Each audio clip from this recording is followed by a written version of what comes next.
बिस्मिल्लाहिर्रहमानिर्रहीम। अस्सलाम वालेकुम। This is Rabi Tareen and welcome to my YouTube channel. आज का जो हमारा टॉपिक है वो है सेल मेम्ब्रेन। फर्स्ट ईयर के बायोलॉजी के पहले चैप्टर से है सेल मेम्ब्रेन।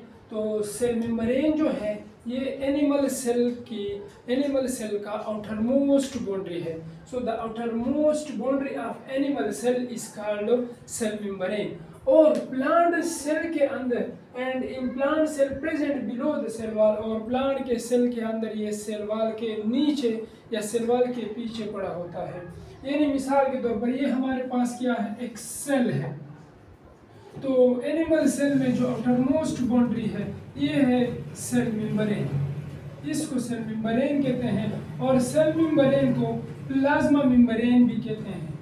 सेल मेम्ब्रेन और प्लाज्मा मेम्ब्रेन।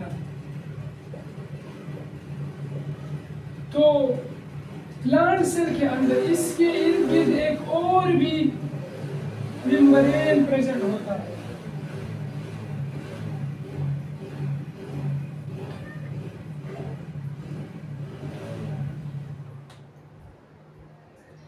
तो प्लांट सेल के अंदर इसके आगे एक और मेम्ब्रेन मौजूद होता है जिसको क्या कहते हैं, सेल वॉल कहते हैं।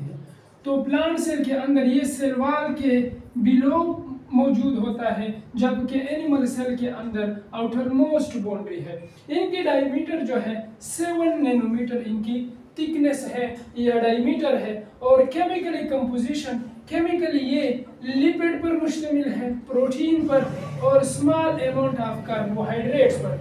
यानी 20 से लेकर 40% तक सेल मेम्ब्रेन जो है वो लिपिड पर मुश्तमिल है और 60 to 80% जो है वो प्रोटीन पर मुश्तमिल है और स्मॉल अमाउंट ऑफ कार्बोहाइड्रेट भी इनके अंदर मौजूद होता है।